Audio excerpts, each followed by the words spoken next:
Hi, everybody. Welcome back to Starfield Raw. This is episode number 67. 67. Mine. The number just keeps going up and up and up. It's weird. I am Joe the Widget. Yeah, it's so weird. I am Joe the Widget, your resident sniper, and I am joined by my fellow co-host, the space trucker, Extreme Kilo.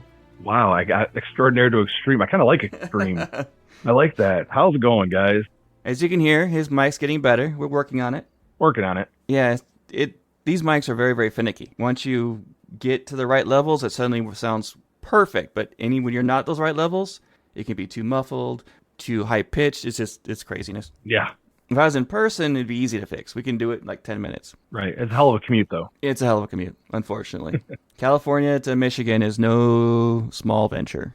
Yeah. We have a show tonight. I'm really excited about Kilo's play because he finally did escape. I'm just letting it out of the bag right now, man. Oh, man. I've been looking forward to this all week. Hype him up for it. Yeah, I found some interesting quests, and I did finish the new one they released, and I'm looking at my notes because I can't remember it. The Perfect Recipe, that one. Yeah, I want to hear about this. I have little comments about that thing. One of our listeners, Player134, and a bunch of other numbers, made some really good points. We've talked about them before on the show, but I think it's a good thing to rehash a little bit. Yeah. And Psytech made an observation that definitely is something we got to talk about. Yeah, for sure. And good thing he's actually in the chat right now, so he can just clarify that. My God, he is? Oh, there he is. Clarify that in person. What's up, man? Yeah, give us proof of life. There we go. Yeah, thanks for having me again. Yeah, I actually have you on my notes. Psytech made an interesting observation about the temples. That is the note. Wow. So we have you. White. We have you being highlighted this episode. I feel like I'm burrowing in like a tick around here. Yeah, geez. We need some... What's that tick remover called? All right. I'm racking my brain on where I want to go right away with this. If we just want to jump into our plays, I'm going to go first because yours is going to be more time. Okay. We're definitely. Well, do you want to do plays first, and then we'll get into I think we're going to do that. All right. That was a good call. Sounds good. Mine is not near as fun and as exciting as Kilo's, but I'll do my best. I did do 2 new quests that I have never done before, and one of them was on Varunkai. And it was triggered when there was some dude arguing with a guard out in like the slums area near the shipyard. Okay. And I had never heard it before, and it triggered a quest like, okay, why not? And it's called Twice Reformed. I have not heard about this. So I go, Psytech's over there nodding his head like, yep, I know it. Yeah, it's a good one. And it has everything to do with the Zealots, like the Zealots. Why do I keep going to the Zealots? That's so weird. Zealots, like everybody else, like every other quest it seems, side quest in Varunkai is based off the Zealots, and I'm having a hard time talking. It's been a day. It was short, and I'm trying to remember exact details because I did not put down the details I wanted to in my notes like I wanted to because I was planning on doing that today, and I got too busy. I believe in you. Okay, I remember what it was. So it was a gentleman who was being shunned by his people because he used to be with a zealot. He was like this hitman for them, if I remember correctly. Okay. And he wants you to go, in order to prove himself as able to fit back into society, he wants you to go kill his boss in the zealots. Oh. Go wipe him out. And I'm like, well, I'm in my bloodless playthrough. Heck yeah. Let's go murder him. Yeah. And a really interesting choice at the end of this quest. I'm not going to go too much detail about it, but it was a lot of fun sniping everybody in close quarters. I was very efficient with it. Nice. Like crazy efficient with it. I had the option at the end where his bad guy buddy, he's lying to you. This is what really happened. And then there was the choice to take out the guy as well. That was the quest giver. Oh, no way. After he gives me his key card to unlock his goodies and just as the reward. Oh. So I turned around my sniper rifle and said, sorry. He was gone. So everybody in that entire facility was dead. No witnesses. Not personal. I didn't want to do it. I didn't. But for the stay true to my play, I had to do it. Yeah, you had to. The option was there. I had to take it. And I did feel like a douche after that. I turned around and killed the guy who I was helping the entire way through, and he was talking to me and being buddy-buddy with me. And I was thinking, dude, you picked the wrong person to help you. You are a poor judge. Trying to turn his life around. Yep. Right. The wrong reality this time, buddy. Yep. But I did get a pretty dang epic Longfang rifle from that quest. Oh, okay, cool. And it was off of the main guy that I killed. Is that better than your hard target or no? Okay. But I modified the Longfang because to make it more of my mid-range, short-range weapon because it is that good. It has Furious on it, so the more damage with each hit, and it's got Rapid, so 25% attack speed. Like, two of my favorite combos for any kind of fast attack weapon. It's a great combination. Now, mind you, the Long Fang's not really a very fast-firing weapon to begin with, but I wound up putting on the trigger on it where it's rapid fire, so I increased the fire rate even further, and it shoots like 3 or 4 shots at a time. Nice. I made that thing 3 times deadlier by modding it, and it is crazy good. Even on extreme, I can take things out very quickly with it, so I was very happy with that. Saying something. You don't ever talking about anything other than the hard target, so that says something. Yeah. Well, hard target's my jam, and I got a legendary one. Right. So, duh. Then I went and decided to do the quest, The Perfect Recipe. I was going to do more of the main quest, but I got sidetracked too much. Wound up doing a lot of different side quests and goodies looking for weapons and things. And so you go and talk to this NPC. Gotcha. Aquila. I was in Aquila. You have to go talk to this lady who you find a book in a bookstore. It's sitting there, and you read it, and you find out about this little rivalry happening between a guy that wants to be a chef and someone that became a chef. And okay, you wind up talking to him, and he's like, you know what? I'm going to follow my dreams. I'm going to try cooking again, because he's a handyman in the village or in the city. Okay. A very popular handyman. So he wants you to go talk to these different NPCs to get the ingredients for the Indian dish he's making, which I completely forgot the name. Oh, okay.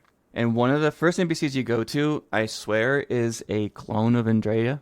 Yeah, I saw the picture in Discord. Yeah. That's what you were doing? Okay. Yep. She looks very not identical, not the same model. But it's pretty close. Pretty dang close. It's pretty close.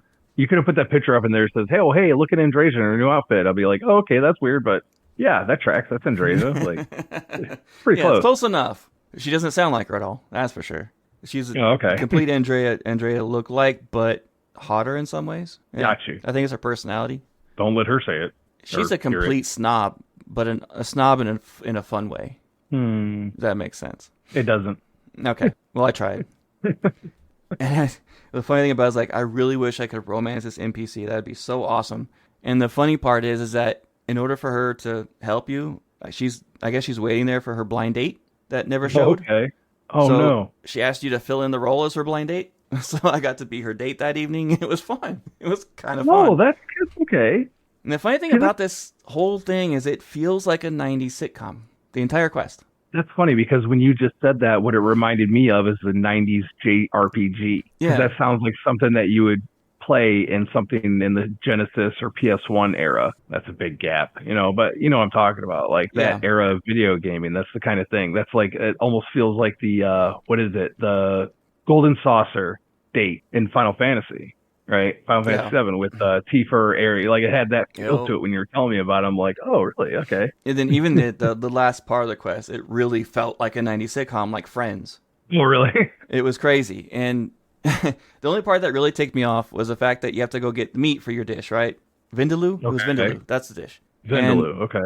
So you get to this hunter because he wants fresh meat. You go talk to her, and she wants to get this Ashta that she's been hunting for years and years and years. So she gets in the vehicle with you, and you take off. You do not want to run it. It would take you hours. It is miles upon miles on the other side of the freaking planet, and there's no way to fast travel there. Oh, okay. So you have to drive it. It was annoying. That's the only part that annoyed me. It took me like 10 minutes or 15 minutes to drive there at least. And then 2 shots with my hard target, the beast is dead, and we're picking it up. The NPC didn't have time to finish her little speech before it was dead. And that's on extreme. Doesn't sound too tough.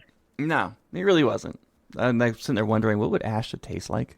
I don't know. Predators don't typically taste good. Not at all. They're very gamey. They're very gamey, yeah. I think the name would kind of signify ash. Ash? Yeah. That sounds horrible. But I mean, if you put enough Indian cuisine, spices into it, I'm sure you can make it taste moderate. Yeah, there's one point in the quest where you can secretly swap out. You can make the Vindaloo yourself and swap it with his. Oh, really? And I was so tempted to do that, but I didn't because I wanted to see him fail. Because I knew he would. Oh, no. It was great. I was expecting that. That was a twist. I thought that was going the other way there. Yeah. Oh. I had that feeling, and I was right. But the quest rewards, I think, are fun. Okay. I'm not going to give it away, but there was 1 or 2 people in our Discord that said they didn't really care for it. They were underwhelmed by it. Right. I think it was fun for the small quest it was. Are you going to tell us what you get or no? Should I? Mm-mm. Well, what do I you will. think, Psytech? Psytech's nodding. You get 40k credits for one, which is no joke when you're broke. Okay, not bad. For the quick quest it is, but then you get a chef hat and a chef apron. Nice.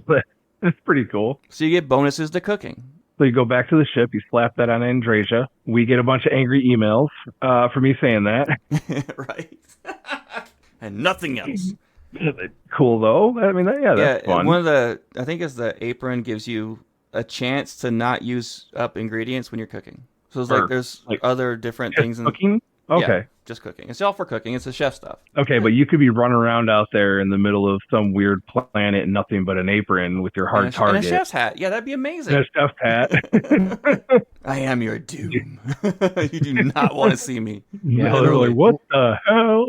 I know last episode you said, Wigit, you don't really care about apparel and everything, but I'm much more like Kilo in that, I appreciate those items. So those don't sound like bad rewards to me. Like that's a fun little thing to go run around with. I don't mind it. Especially if you're into the cooking in the game, that's a must-have. For sure. Yeah. I had a character, we had a challenge character, and he was my political character. I've been tempted to go back and play him because he was a lot of fun, actually.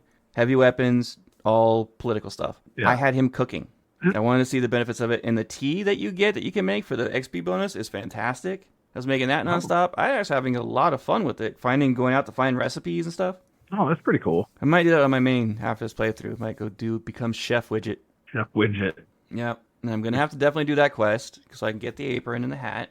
If anything, for the bonuses. Absolutely. I mean, if you're going to do that, yeah, absolutely. For the type of quests, you got to pick up Mickey Caviar then and have them on your ship and Mickey Caviar. A floating restaurant, right? There we go. Right? Okay, hang on a second, because we have food trucks. Mm-hmm. There you go. We need food spaceship, with like Carlos's tacos on the side of the frontier. Go to one of those mining planets and just park right outside. Right. Break time. Okay. All right. Just sell tacos all day. Well, this planet's 6 hours ahead, so I'm gonna go there. Like you can jump from planet to planet and hit each lunch cycle in 24 hours. You're crazy. Yeah, it's always lunch somewhere. Exactly. Yeah, I like Psytech. He's got the mind for this. Entrepreneurial. Anyways, keep going. I would say that quest is at least a 7 out of 10 for what it is. It's fun and it's cute. And Not bad. It's fun. I enjoyed it. But that's what I did. That's what I was up to this week. Okay, that's it, huh? Yeah, I got busy. Yeah, I know how that goes. I got very busy, but I did spend most of my game time playing Escape. Yeah, I can see that. Yeah, my notes are really detailed this week. Well, I gotta know what you think. Want to play it again? I would give Escape an 8. I'd give Escape a 7 out of 10, but only because I wanted it to be longer. Because it's so good. I think I gave it a 9 when I first reviewed it. Yeah, I mean, for what it is, I'd say 9, but it wasn't long enough for me. I wanted it to be longer. It was a conversation we had fun. A couple days back, and you thought you had found the ending. Yeah, I did not. Well, no. Okay, so I went and you find that little ship just floating around. I was looking for a space station, so I didn't know it was gonna be a ship. And then I board the ship and I'm looking around. It's all creepy. So I got the Beowulf out. I think I have Sarah with me right now, and I go onto the ship and I'm expecting something to jump out or nothing. And you have to find the computer console, and then it starts talking to you, and like in Saw or something. You want to play a game. I told you it has that creepy vibe to it. It does. It does have a little bit of that creepy vibe. I did like that. And then you get knocked out and you lose all your stuff. And then all of a sudden you're dressed like Gordon Freeman. And honestly, the room I had the hardest time with was actually the first one. Oh, yeah. Run around back and forth. First time I played that room, I didn't know you can find a pistol there. I didn't either. Now you know. I didn't know. It's well because it mentioned something later on about I have a gun or something. Like I don't have a gun, so I got the rescue axe. It was really fun. It felt like an escape room. It was pretty challenging. The first room, the second room is the one that had me freaking out a little bit. Oh yeah, the no gravity one. Yeah, because you walk in. I don't know, dude. How much do I want to talk about this? Do I want to spoil this? Go Whatever. for it. It's been out for a while. Talk with it. Dude, the door opens and you see this like xenomorph like clump on the floor that is indicative of a terramorph somewhere nearby. So I'm like, man, all I have is a rescue axe. dude. Yeah, I'm like, I have a rescue axe, and I'm gonna die. I'm gonna die. And you know, and that part wasn't too bad. The gravity part wasn't too bad. I actually lost points on that one too. I lost point on that one, only that one, because I messed up the combination at the end. I had two of the numbers transposed and I didn't realize it. So I finally broke down and went to the computer and got the hint. And then I went back and I fixed it, and then I was upset. So, but the girl that you meet is very cool. Yeah, and she's an interesting character. And from the minute I met him, I could not stand the guy. I couldn't stand him from the very, very get-go. And that informed my decisions later, which I did not feel good about. And then I felt worse about because Wigit told me that wasn't actually the ending. Yep. That little ending they trick you with that can actually go 3 different ways in that room, by the way. Yeah. But they give you a hint about it in the room with there's the planetary display on top of the table, and then right next to it it's like Matthew 26:5 or something like that. And it basically it's a Bible verse. Yeah. Basically what it tells you right there, like not to give in to the will of mammon or something like that. When you read the passage, it makes sense. I'm like, that's really weird. The very first clue that you can get for the proper ending is in the very first room. Is it really? Yep. Wait. Where? It's kind of in the back area. When you first come in, it's to the left, and in the back, you'll find little white arrows, and it leads you to a section. I don't remember if it's a false wall or something like that, and there's the clue in there. I did not find the false wall in that room. I don't know if I don't remember if it's a false wall, but I know it's hidden in there. In the vent or a false wall, something like that. And you can find the first clue from the other person. You got to. Okay. Yeah, that might have been. I didn't click until I got to, because I'm trying to get through it, and my brain was fried in the math room. Yeah. And, those puzzles sucked. I got to I was good with 2 of them, and then the other 2 were like, I've never heard of this.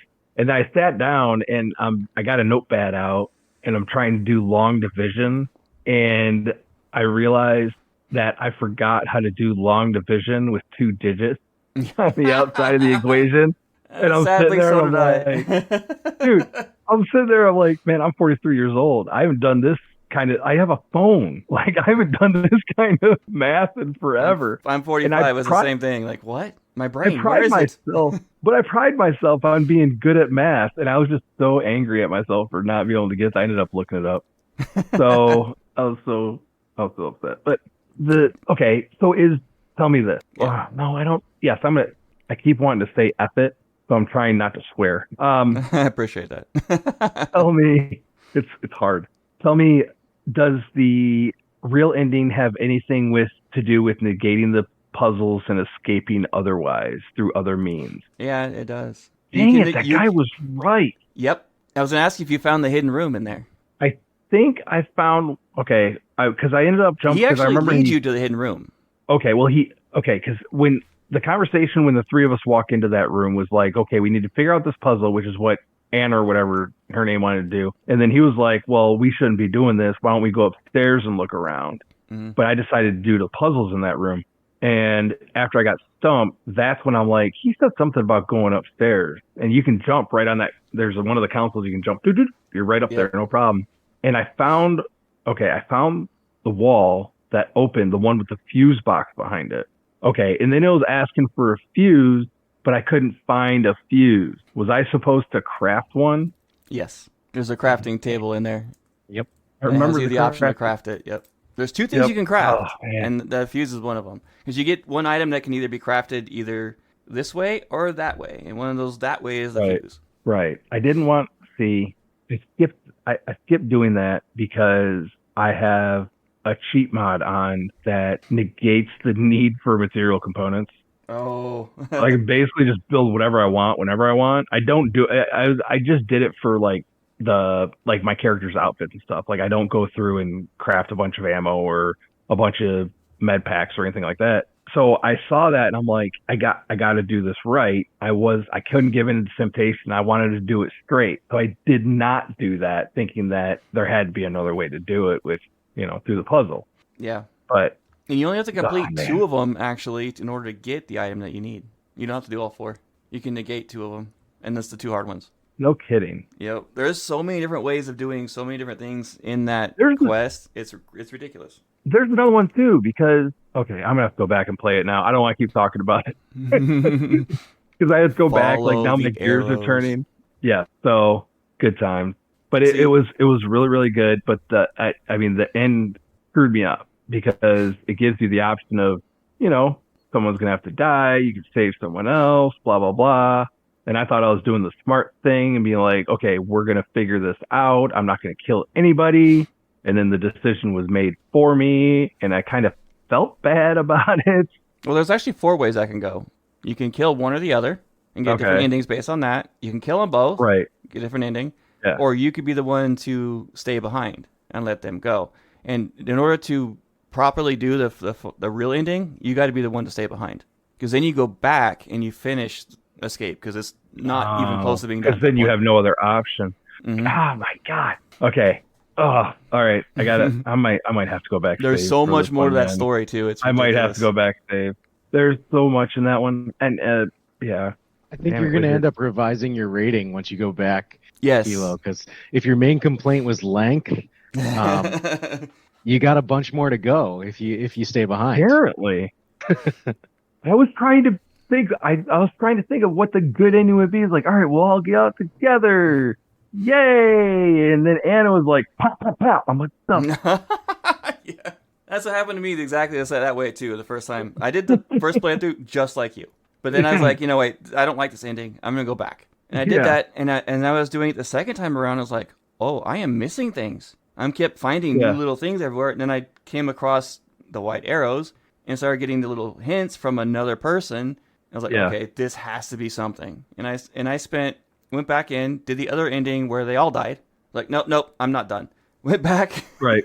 On the third time, and then I started doing looking for all these clues. And I spent hours looking for all these clues in the trash room where you have to get the magnet and everything like that. Right. I did. There's so many different things. Actually, a couple things I didn't do that are in that. Well, they kick you in the nuts at the end because after everything went down with the prize and everything with the girl and everything, all of a sudden I noticed there's arrows on the floor.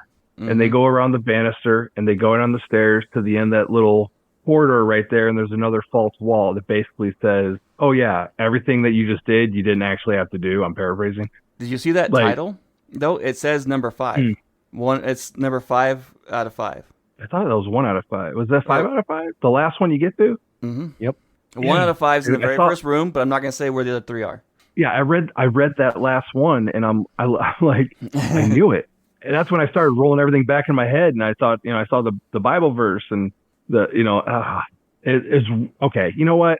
I'll go ahead and revise it right now. I'll call it 9 out of 10 because I haven't even gone back and played it yet. My mind is blown right now. I don't remember why I didn't give it a perfect score because there was something that I didn't give a perfect score for, and I don't remember. It was something. I don't know who authored. I don't know who authored that, but whoever it was, Bethesda could be bringing on as a level designer or something because it's from Bethesda. They made it. Did they make it, or did it was their check mark? Oh, they made it. They made it. I thought that was a mod that was just... Whoever did that would have been freaking-tastic, because that was so well done. It was definitely Bethesda. It was. And it had their storytelling through it, and and there's so much more of the story you haven't seen yet. You're going to be blown away. I can't wait to hear that, too. God, I'm going to have to roll it back. That's the best thing about that. I think it was because of the rewards. I mean, the rewards were really good, but the reward about that quest is actually doing that quest. And going through the story, that's what makes it so good. Yeah, I wasn't I got a couple of helmets and you get a lot more when you do the right way. 500? Yeah. Yep. That's what I'm saying. Yeah, I all I did after that was do some shipbuilding, and I'm not even really thrilled with how they turned out. So I just might roll back those saves, man. Do it. That's all I did. I'll have to roll back because I'm not going to wait around for my next playthrough. You got to see that ending, man. I saw 3 out of the 5 or 3 out of the 4 endings so far. I think there's 4 or 5. Yeah. But the first 3 are pretty similar to each other, so it wasn't that big of a deal. But the real ending, that's where it's at. Yeah, so long story short, listener, it's worth it. Get it. Yeah. It's worth it. I concur. Yep. It's my favorite one they've done so far outside of the main game. Yeah, that was definitely... It beats the hell out of the Vulture, if you ask me. Yeah, it does. So other than that, I did a bunch of shipbuilding. I was playing around with a bunch of the different new ship mods that I got, Stroud Premium Edition and G-Tech and Aventech Race Yard. Oh, speaking of which... let's bring this up. Yeah, do it. You that's my boy. Wavelength right there. Yes. Our friend of the show, Bryn, announced in the Discord that he has a new ship parts mod coming out. Where did he put it? It's in shipbuilding. Of course it is. I'm an idiot. Oh yeah, I even put the baby screaming yes on it. Yes, new ship parts available soon. It looks really super slick. I love the. The cosmetic. It's a bunch of cosmetic parts. Looks like it might get a couple more engines. He's definitely leaning hard into the fighter ship build, which I'm a big fan of. Yeah. It looks really, really cool. I'm excited for those parts to come out. The pictures that he posted in our Discord, discord.gg/raw podcast. Go check it out. He posted all of his parts and stuff in the shipbuilder channel. It looks really cool.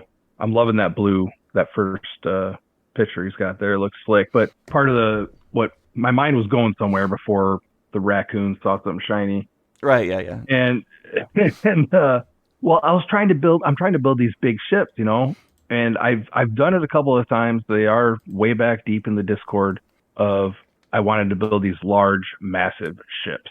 And a couple of things happened while I was working on the ships. I don't know if I posted pictures of my most recent one. The problem I was building it in New Atlantis, and I finished it up, and I back out of the shipbuilder. I mean, this ship was probably like 92 meters long total length. It was like 92 meters long, which is like 12 meters over the max, which is supposed to be 80. And all of a sudden there's this big, like every time, I don't know what it's like on computer, but when I'm playing on Xbox, every time I load onto a planet or exit my ship, there's a vibration in my controller, which I think is supposed to indicate that the Rev 8 dropped, like is on the ground behind me. I don't know. I keep getting that in my game. And all of a sudden I hear a crash and I look up and my Rev 8 is flying over my head into the railing behind the ship tech there, crashing, and then lands like 20 yards from where I am. So maybe it was a little too big. And then I turn around and the bottom of my landing bay ramp is probably like in game scale about 4 or 5 feet off the ground. Okay. Well, anyways, I decided that I went back into the shipbuilder and I was making some adjustments, and a new issue popped up where not all of my pieces are staying attached to the ship. Because of and I don't know how you're doing it? How or why. No, it's all through, Mr. Glitch. Admittedly, yeah. I don't use glitches anymore. It's all mods. They'll have like the Demos bumper, like for example, on one side, or the Hope Tech landing gear, just like one piece of it all of a sudden is now no longer attached to the ship. Like, I don't know if there's I'm guessing that there's too much in the shipbuilder going on. I think that's probably what my problem is. So when you have like the SPE patch and the, ship merging patch, stuff like that, I think it can't handle everything. So my new goal is to build something smaller, more compact. And G-Tech is really good for that because they have a lot of the 1x1 habs, the smaller pieces that make things a little more compact, but I can still have like my big crew. So I think that's what I might do after I roll back a couple, 3, 5, 6 hours on my saves and redo Escape. It's worth it. I know it is. I'm not happy with the ships anyway, so it's no real loss. I can just go right back and it'll be fine. I was looking at my funding after I finished the little chef quest, and I'm about 180K right now, so I'm about half what I need to build a decent ship. Not a great one, but a decent one. So I'm getting there. And I realized that I got to do another outpost at some point. Yeah. Just to do it. I have to do a outpost at some point. Yeah, I need the bloodlust capital. You got to. Yeah. Well, I think I gotta go back to Shattered Space. I don't know if I haven't done Shattered Space this playthrough. Have I? I just restarted. But anyways, because you get the extra outpost stuff and pieces from that, I think I'm definitely gonna have to do that. I mean, I keep thinking about it because I have that mod I talked about before. That was, what was it? Invisible landing pad and garage for your Rev 8. It's in my load order. That's why I wanted to do an outpost, because I have the mod that lets me get all ship parts at my landing pad at your my outpost. So yeah, that's the way to go. I'm gonna do that before I build a ship. One thing after another. One day, the list just keeps on going, just like real life. Tell me about it. So why don't we get into the stuff that we want to talk about with our we're gonna jump right into little Psytech thing, because I liked that a lot and it made sense to me in a big way. So what did you put in our Discord, Psytech? Yeah, so there were questions in the Discord, or I should say comments, about doing the temple runs. Mm-hmm. And when you're floating around in there and you're trying to hit the orbs, comments were made like sometimes it's 3, sometimes it's 4, sometimes it's 10.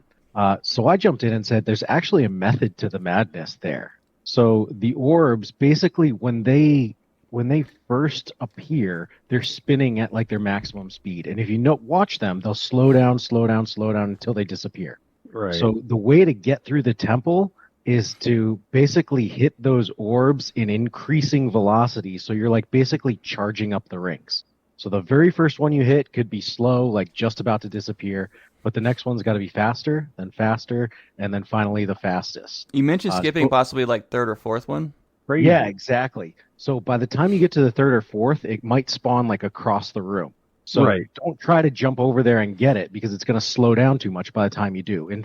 Instead, stop short, let it dissipate, and the next one will spawn pretty close, and you can pick it up right as it spawns. That'll trigger the rings right away, and you'll get 3 to 4 orbs per run every time. I'm going to have to test information like a freaking year ago.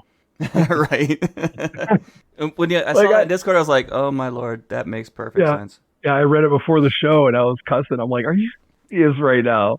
I had no idea. You're the first person I've seen or heard even mention that. Like, no one else is. I can't believe it. I thought it was common knowledge. I guess I was sitting on gold over here and didn't even know it. Yeah. Well, you know me. I got the mod that only requires 1 hit on the orb and be done with it. So of course. There's that option too if you're, low life like me. You just have a different play style. Me, I'm too stubborn. I have to do everything the game wants me to do in the way it wants me to do it, even if it drives me insane. That's your inner game designer talking, and I respect it. It's actually it's triggered if you listen closely to. It's triggered by the sounds too. It's almost like a rev up that does when you hit the orbs. Like it's trying to clue you into the fact that you're trying to like rev up the rings. You're trying to like speed them up. So once you make that connection that the orbs are spinning faster and faster, or I should say slowing down, and so you got to hit it faster and faster. A whole lot of sense, because I've done the temple runs so many times since my new game plus 11 plus 2 other characters. I've probably done them all of them 13 times by now, 14 times. Mm-hmm. I've gotten to where I can predict where they're going to spawn next, and it makes sense because when I get my predictions right, it happens quick. Right. Yeah, that does make sense. But I get the sense that almost nobody knew about this, because all the comments, even Anna was like, "Whoa, what? Crazy!" Like you just dropped a truth bomb on everybody, and we're all like, "We've been playing this game for hundreds and thousands of hours, and none of us figured this out." Yeah, it's a cool little mechanic that they snuck in there. Nice. Yeah, I snuck in. That's hilarious, because there were things that in a couple of games that I helped design that we put in there that still have not been found to this day. Oh, wow. And I know where they're at, and I can't say where they're at or what they are, but they're still there. Right. And one of those games is extremely popular and still played very much today. Like in God of War, I did one of the levels, and there's still what I hid in that level wasn't found until like 10 years after that I saw. That's crazy. We hide things all the time in those games. Yeah, I know. And then you have people like the guys who made was it Far Cry 5 that was like in the Midwest in Montana or something. Then you have those diabolical bastards who will put in like, oh, there's a Bigfoot here, and then people spend dozens of hours looking for a Bigfoot that isn't actually there. Easter eggs is one of the favorite things of any designer, because it wasn't something that was pre-planned. Now, there's a couple times where the lead designer or the director was like, yeah, I want to put this in the game. You guys figure out how to put it in. This is something like he's really into or whatever. But sometimes we'll have ideas and be like, look, I have this great idea for a little Easter egg. I can hide it here, here, and here. Just go outline the entire thing, and then the director or the lead will be like, okay, yeah, let's do it. Put it in. See what happens. Yeah. And that's how most of those Easter eggs happen. It's just, okay. Well, that's like down by choice. Down by the lake when you have to go to the dam. You go down by a lake. I put a picture of this in Discord. I know other people found them too. There's a dude as a skeleton with a cowboy hat sitting in a chair with an empty beer chest next to him in the clothesline, which is 100% something you would see in Fallout. So in Borderlands 2, there was this really famous Easter egg that has to do with Minecraft. It's a Minecraft crossover. And I know the designer who worked on that level design. And he was telling me like that was not pre-planned. We were sitting there and he was playing Minecraft avidly with his kids when he was designing this level. And he's like, this cave looks like it could be something out of Minecraft. And it just hit him. Like, I got to put Minecraft. And he went and they talked to Mahjong at that who owned it at the time. And they're like, yeah, we would love to do that. You got our permission. And they actually sent him over assets to build the blocks and stuff like that. And it was just fun. That's amazing.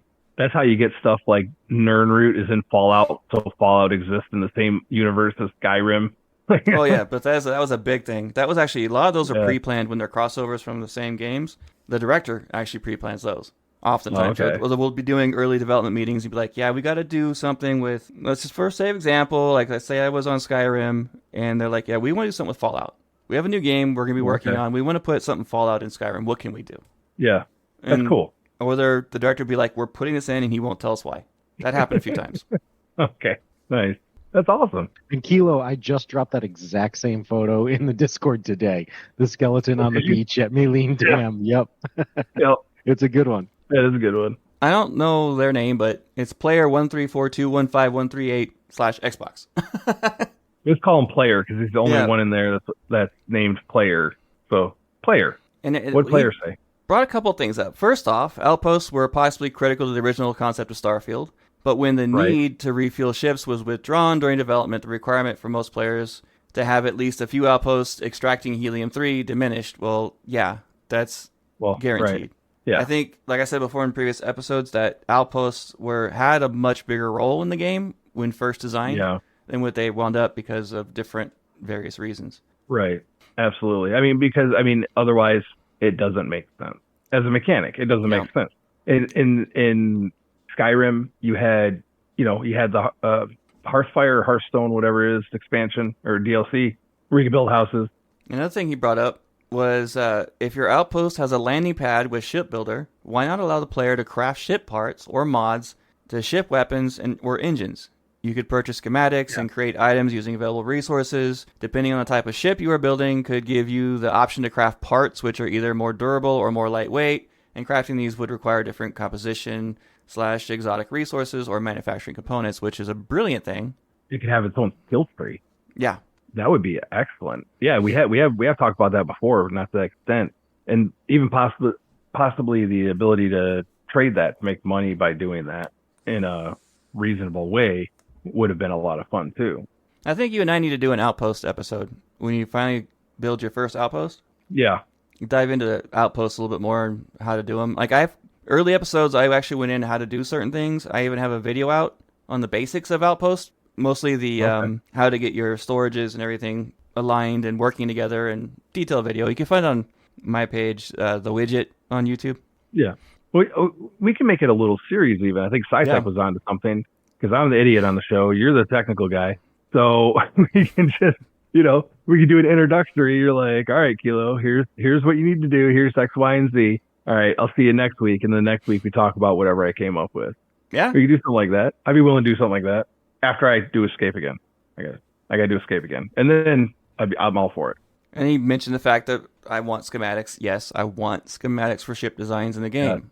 Yeah. Kept going on about how you can store resources and weapons at outposts. Why not ship parts? And then he goes in about something that we brought up early on, and that's the economy of the game is very, very basic. Right. And I've always wanted it to where you go to different systems based on supply and demand. And they do this in No Man's Sky, where you go to certain systems and they don't have that resource, so the value of that resource is greatly increased. Right. Depending on the rarity. There's a couple of, I think. What was it? EVE Online Echoes was something. It was a mobile version of EVE Online. You get a lot of that, from data. Because I space trucker that I am, that's the main thing that I played in that game was a trader. So I'd go through, and one day I'm like, all right, this is what I need. If I leave the game for 24 hours and come back, all of a sudden the price of everything in my cargo hold plummets, and it's worth nothing. I got to offload it and try to get something else. And I've said this before, but the design of doing a full economy like that, especially when it's like by system with resources, it's a massive undertaking. Sure. It would be very extensive. The programming side of it wouldn't be as bad. It'd be pretty simple. But the actual design would be very, very extensive. It would take a team of designers to do it. And it'd probably take a few months just to get the basics put in. But I think it would it adds so much more dynamic quality to the game than what it has. Because you go out to this low dunk place in the middle of nowhere, and they're buying and selling things the same price as someone in the city. It doesn't make sense. No, and that's interesting you say that too, because that's a pretty common trope, especially in space games, right? Is that system by system pricing, that economy of scale, like Kilo the Space Trucker, right? I mean, that's a pretty common way to farm credits in most space games. So it's actually kind of unique to me that Starfield doesn't have that. Right. But I mean, if we go back to what Todd Howard said about how a lot of the stuff that they took out, like the refueling, the helium, actually needing helium-3 and the outposts, everything like that, basically the domino effect that happens in that first decision, the nerfing of space battles, the one thing that they were focusing on when they were developing the game was that the question is, does it make the game more fun? Mm-hmm. And for many people, it would add a level of immersion that would make it more fun. Yeah. I mean, I would be willing to, I mean, but are we talking about resources versus reward? Is it worth putting the effort in? I don't know. I mean, I don't get me wrong. I think it would be great. I think it would be cool. I'd like to see that, but I don't know. I don't even know how that'd be accomplished. Not easy. Yeah. It's definitely not an easy thing. I agree with Player that it makes a lot of sense to do something like that. It's not an easy undertaking. Right. I think I like what you said last episode, Wigit, about like the optional nature of those things, like going into like a survival mode or something like that, because it does speak to like the overall approachability of the game. Like as a casual gamer, I kind of like the fact that I don't have to worry about all that necessarily. But the deeper I get into the game, boy, it would be nice to have a playthrough where I could turn all that stuff on and say, okay, let's really go for it and see what this is all about. Yeah, I have that option at the beginning, classic or survival. Sure. And when you go to survival, it gives you all these different survival of things turned on where you have to worry about fuel for your ship. Fast travel is limited, things like that nature. I think a lot of people would have a blast with that. I know a lot of listeners said that something that they want. Right. Psytech just basically said what I was trying to say. He just said it better.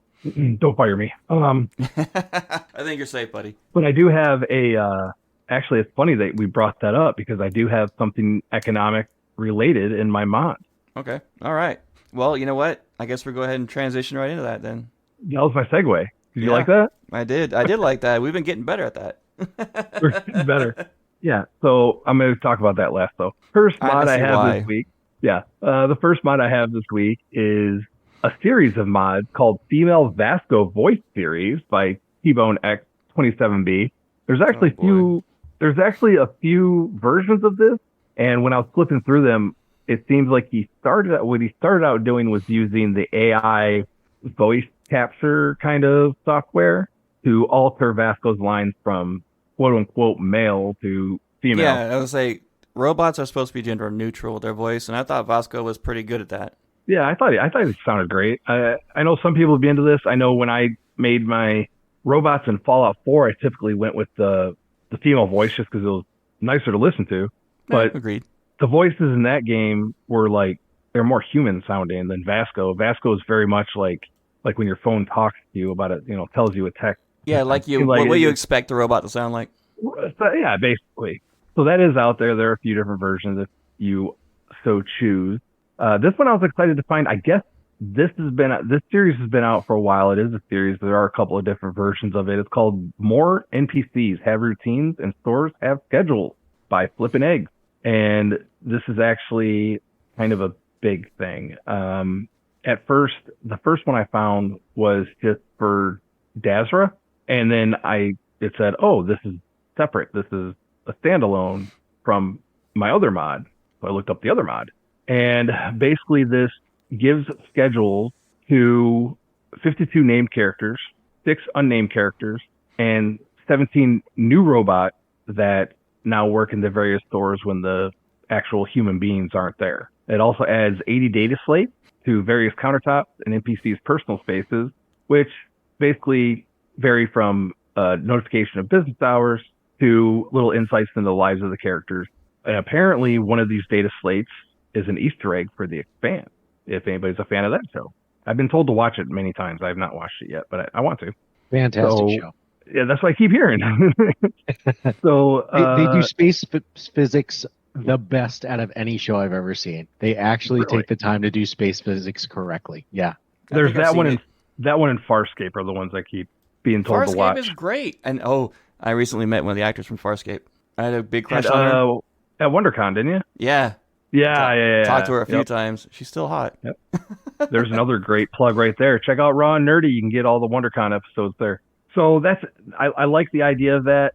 It makes me nervous because I feel like it messes with all the fiddly bits, but who knows? Maybe it definitely adds something to the game that I'm interested in. This one really, really caught my attention right off the bat. It's called Ramtech AI, the Prologue by Jay Ramos Works. And what this apparently started on, as based on the descriptions, it started out, he just wanted to create one robot follower. Well, then it turned into a bunch of robot followers and robot ship crew and a whole storyline that explains why that one robot is even in the game. So it's turned into this whole little quest thing. It looks really cool. It sounds like he's going to be adding future chapters, and it just looks really fun. So definitely check that one out for sure. I know Wigit will be all over that one just because it says AI. So, and then my last mod that I have for today is my first dishonorable mention. I don't even have words. Now, I mentioned a mod before, I think, that added like a more robust system for managing your ship, right? The cost of fuel when you land and the cost to resupply your crew and things like that. And I'm like, all right, that's kind of immersive. That's pretty fun. This guy went too far. I agree. This is unacceptable. It is called Cost of Living Simple Taxes by Sendirian. First of all, the F word was in the notes. Yes, it is. Your name's ridiculous. We know how I feel about the weird usernames. And why? Basically what it does is it adds like tax and stuff to your outpost and player home. So a politician wrote this mod. You're paying taxes on why, dude? Why? I love it. The only thing I would add to that is I think every year in-game time you should have to fill out a 1040 EZ and submit it. Like that would be the icing on that mod's cake. All right, that's it. Psytech it's an accountant that wrote the mod. That's what it is. He's not. That's all I got for the mods, man. That is fantastic. A little bit shorter of a show tonight, but I think a very fun one. I had a lot of fun. Always good having Psytech on. Ow. Okay. Oh, even my ship's out of med packs. Crap. At least I can fix my afflictions. Okay, Rook's log. Yeah, so I just got done clearing a zealot base on Varunkai, and by the time I got out, I have 2 med packs left, and I'm completely out of affliction treatments. Oh, I got a fractured leg.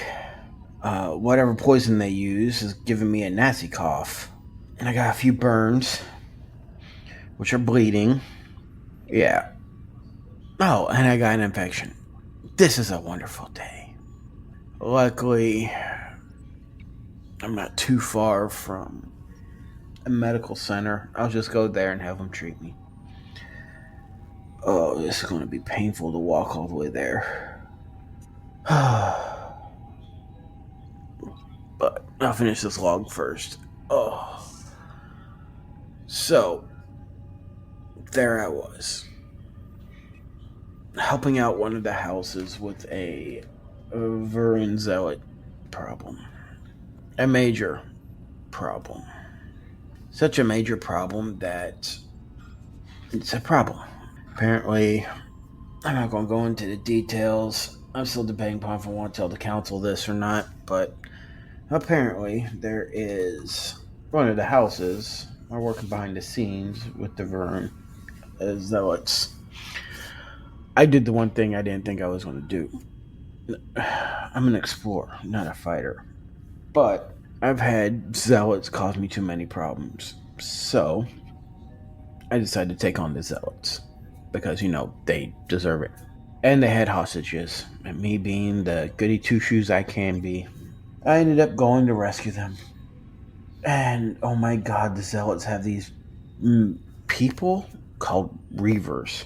Took everything I had to take them out. It's bad enough a legendary person I gotta unload multiple clips into.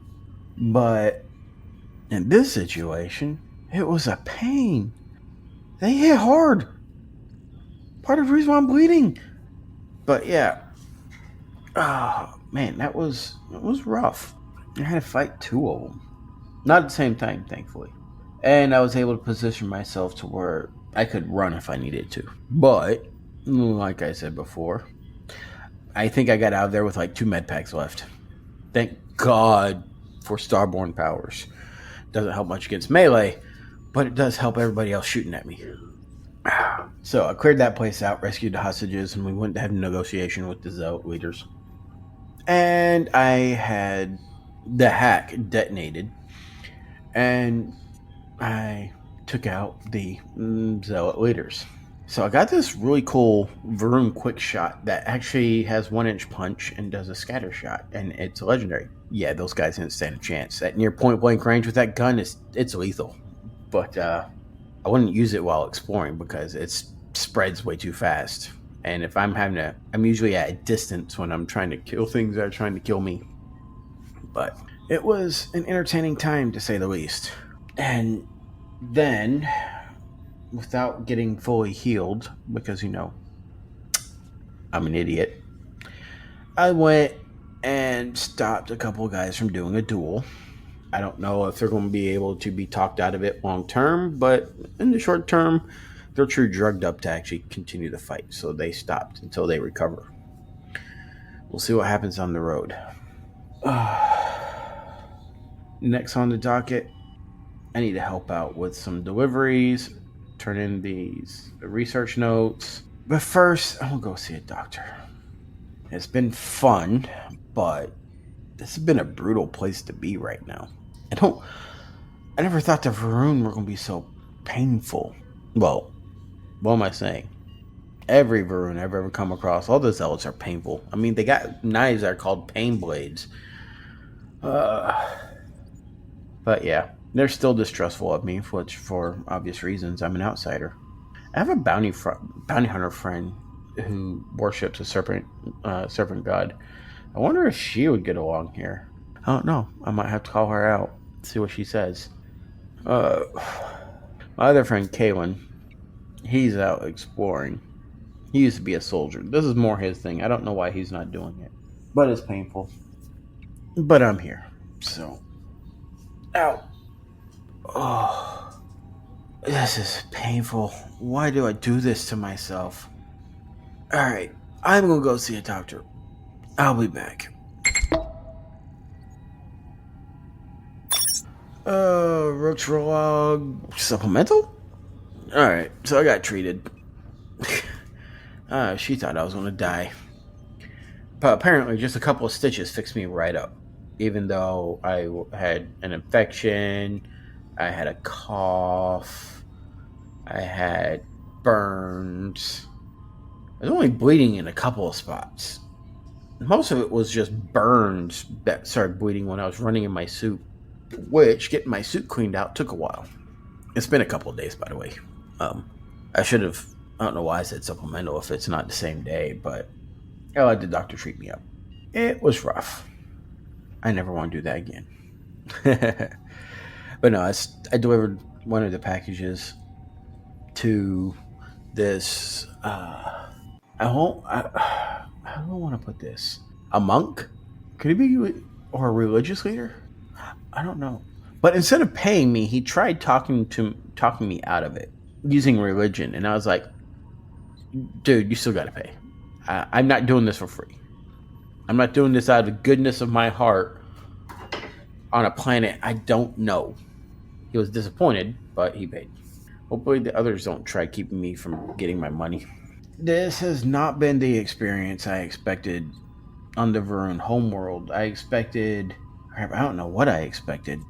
everything I've read about them was they were a warring people, and then they went into seclusion. So, and then the only other people you ever see are all these zealots who are always trying to kill you.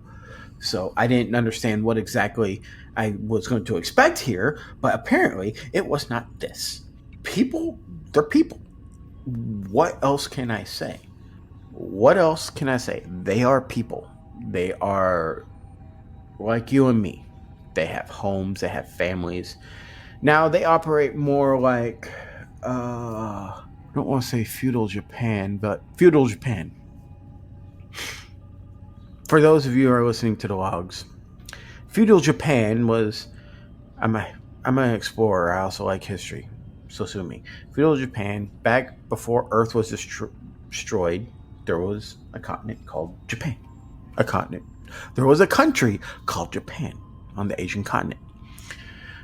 I wish you could see the continents now. Now it's all just desert. But Japan had an old history with going way back to where they had clans and families and stuff. And that's sort of what Varunkai reminds me of. Or if you're a sci-fi buff and like those old Star Trek novels, think of the Klingons. Without all the warring. Without them being a warrior race, think of the Klingons and their great houses. That's pretty much how this thing operates here in Varunkai. But I'm working on it. It should be interesting to say the least. But I was not expecting the lack of hostilities against me. I'm pretty sure if I would have come here on my own accord and not been able to talk to their void form leader, then I would probably be dead. But they still don't trust me. I'm an outsider.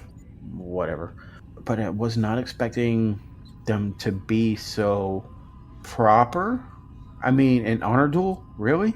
It's giving me Firefly vibes. That's another old sci-fi that I sort of liked. There's an episode where Malcolm Reynolds gets into a duel for Inara, and yeah, that's the kind of vibes I got from that story.